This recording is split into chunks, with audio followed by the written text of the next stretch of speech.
Once again, your favorite Taviran, Bradford Sheeble, back to do my part 2 character examination of Matt Cauthon, also known as the chaotic dumbass who saved the world in the last battle.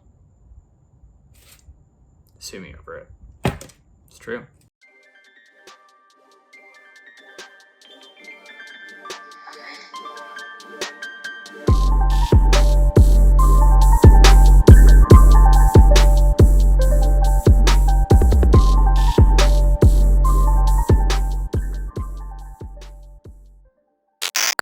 What I'm going to be covering in this video is why Matt is an important character, some of his characteristics, and how that drives him to do the right thing, even though he's a literal agent of chaos. I will probably say that 5,000 more times, but just roll with it.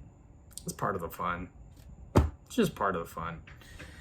Matt is important to the story because he's one of the 3 Taviran in the books. The show changed it to 5, but in the books it's 3. He has extreme luck. He is very, very good with a weapon. He's amazing with a quarterstaff. He's amazing with his Ashandarai, given to him by the Islefin and the Eelfin in the Shadow Rising. And he has the memories of all of his past lives that the wheel has put him through, going through his head, that help inform him in how to win battles through strategies, tactics, weaponry, and politics, even though he hates politics, which I don't really blame him, in all honesty, because politics right now suck. The light bets on it. Like I said in my past video, Egwene literally hands over her armies to Matt in Tarmangaiden because all of the other major generals of the Westlands are under the influence of the Dark One. And she's like, what am I doing? When you get to that point, you see how much Matt has grown as a character, and it just makes so much sense from a storytelling perspective. And it's also just like an iconic scene, again, because Matt is an icon. But also he's important because he saves people throughout the series. He's known for his prowess on the battlefield. He's known for accidentally saving people. He's known for single-handedly bringing the Shan-Chan, a culture that thrives on slavery and is massively hypocritical, might I add, into the fold with his marriage to Tuon, the daughter of the Nine Moons. He's an incredibly important character. And he helps others in the world see that there are reluctant heroes are important.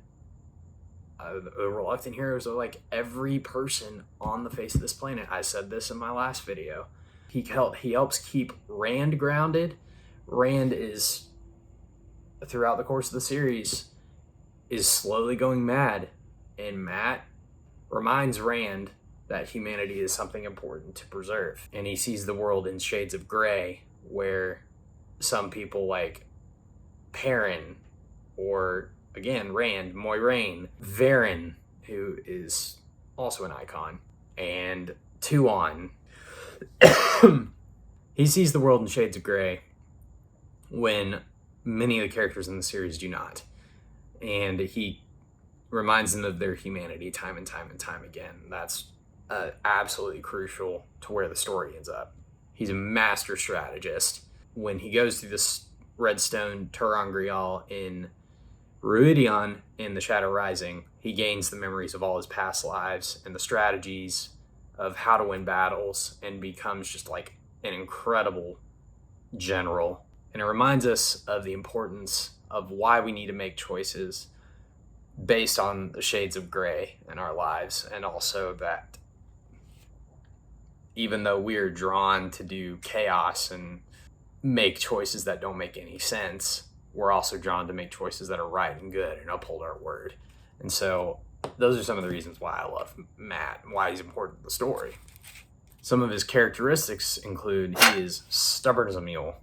He doesn't listen to anybody. He's fun-loving, shocking. He's chaotic. He's charming. He's disarming. He's very loyal and true to his word, which most tricksters are not.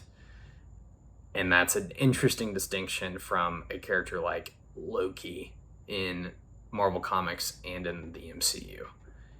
He's also flexible. He is willing to serve justice. He's perceptive, and he's cynical. All of which really help him in the field of battle. And when he's trying to save somebody, he really doesn't want to be saving.